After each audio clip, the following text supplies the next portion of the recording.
Hello everyone.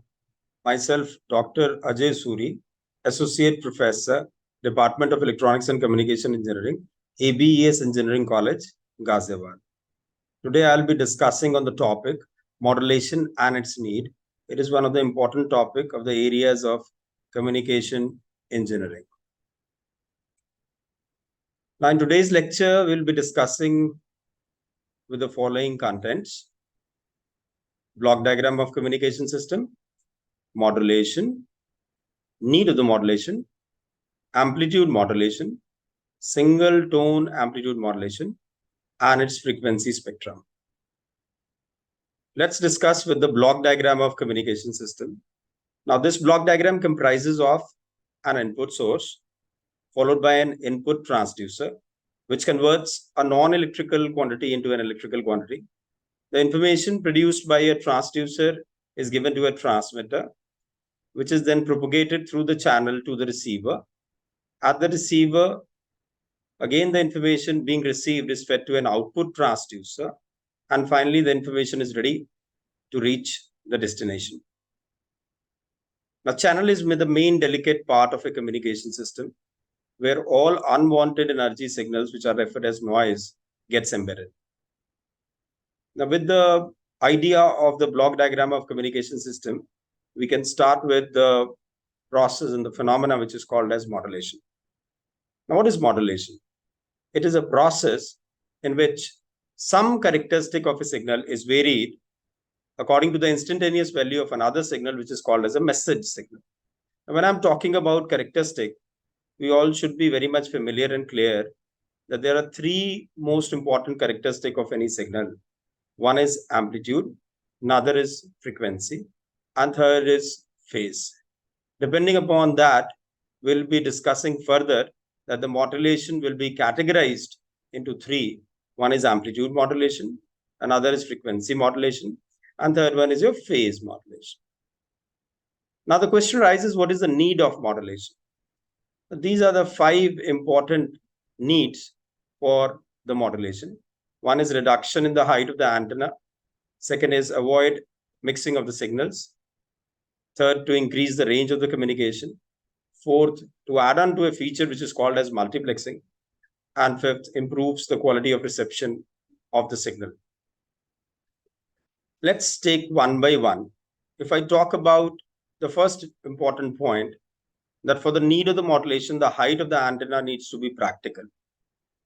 Now, we all should remember that the height of the antenna, which we are using for the transmission as well as for the reception, should be proportional to the quarter, the wavelength of light that is being used during the transmission. Now, lambda, we very well know that it is C by F. Now, substituting the value over here, so H becomes proportional to C upon 4 into F. And let's take an example. Suppose we are doing a transmission of a frequency that is 5 kilohertz. Now, by using the above formula, what we get is that the height that is coming out to be is 15 kilometers, which is practically not possible.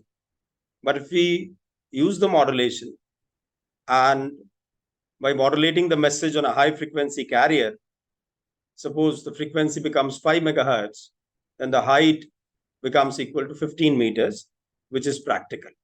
So by using the modulation, the height of the antenna becomes practical.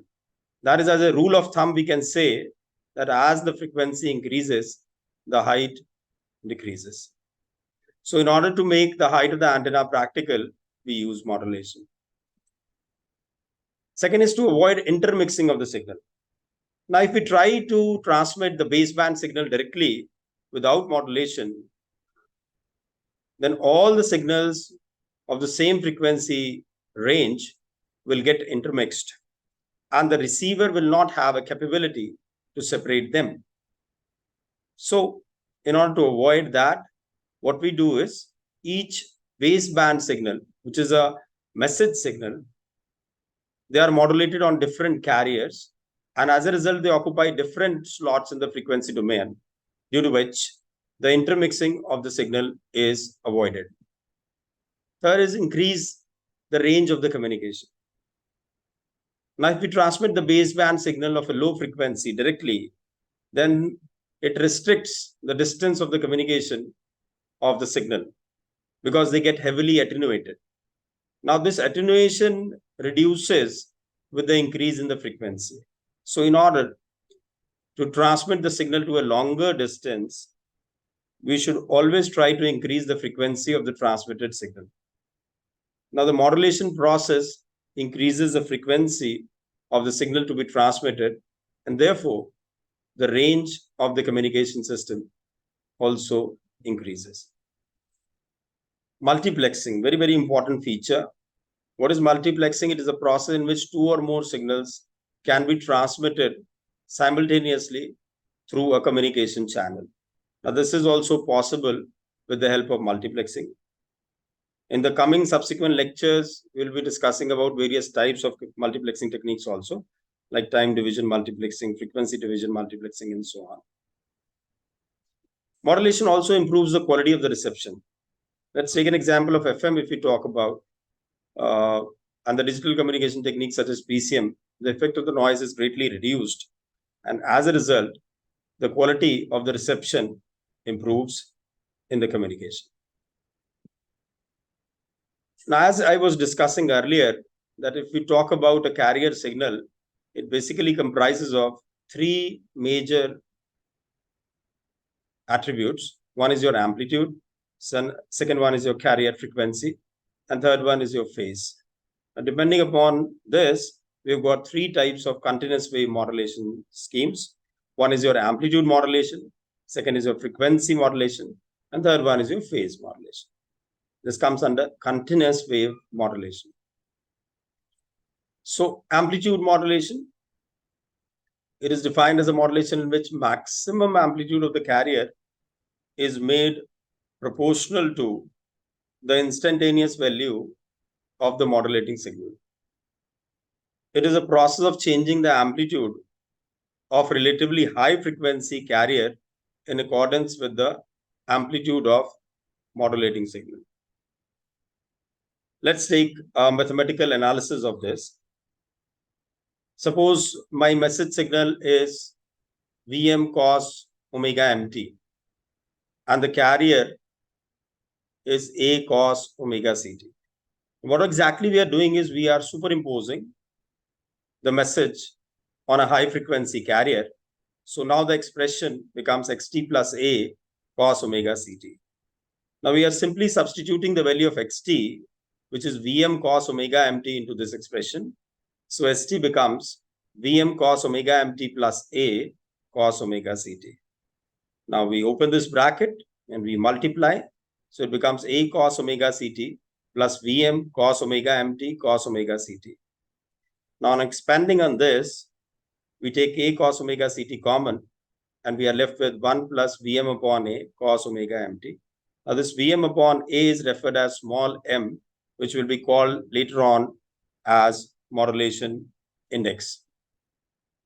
Moving ahead from this, we open this bracket and we get A cos omega ct plus ma cos omega mt cos omega ct. We divide by 2, we multiply by 2. So this becomes an expression that is 2 cos omega mt cos omega ct. Now 2 cos A cos B, as we very well know, that is cos A plus B plus cos A minus B. So we substitute the value over here. It becomes cos omega C plus omega m into t plus cos omega C minus omega m into t. When we open this bracket, now we get three different subsidiaries. One is A cos omega ct, another is ma by 2 cos omega C plus omega m into t. Another one is ma by 2 cos omega C minus omega mt. Now this first expression, A cos omega ct, is the carrier that we have taken on which the information was superimposed. So it is basically working as a carrier which helps in the transmission of information from one place to another. Then when we talk about these two components MA by 2 cos omega C plus omega MT. This is referred as upper sideband, and omega C minus omega MT is referred as lower sideband. So we've got three attributes. One is your carrier and a message. And a message we have got upper sideband as well as lower sideband. Now the clarity is added to this with this particular diagram, which is comprising of time domain representation as well as frequency domain representation. We can easily see the message signal under the time domain as well as under frequency domain. So this is your message under time domain, and we are getting an envelope under a frequency domain. Along with the message, we have taken a carrier also. So carrier information in the time domain, along with the carrier information in the frequency domain. And then we have, when we superimpose the message on a high frequency carrier, we get an envelope, which is a modulated signal, which is referred as AM. So that is the envelope of the modulated signal under a time domain. And as mathematically we were having an idea, a flavor of this, that there is an upper sideband, there is a lower sideband. So this is the components which is on the higher frequency side is referred as upper sideband, and this component is referred as a lower sideband. This gives a clear indication to us, both in the time domain as well as in the frequency domain, that when we transmit the information or when we do the modulation, what exactly is the spectrum like? This is also called as frequency spectrum, which gives us an idea about the frequency representations in the upper sideband as well as in the lower sideband. Now, there is one more important thing that needs to be understood in this particular topic is the bandwidth. A very simple definition of the bandwidth is that it is the difference between the higher frequency components and the lower frequency components. Mathematically, we can easily analyze it from this particular figure also, that the higher frequency components, if we see from that particular diagram, I'm refreshing it back, so we can see that this is a higher frequency components, which is comprising of omega C plus omega m, and the lower frequency components, that is omega C minus omega m. So if we subtract them, we will be getting the bandwidth. So this gives us an idea that this frequency spectrum part or a frequency domain representation help us in understanding the distribution of information along the frequency band. So this above all representation gives us a clear-cut idea between the time domain as well as frequency domain representation of an amplitude modulated wave. So this is the reference from where I have collected all the materials. Thank you very much.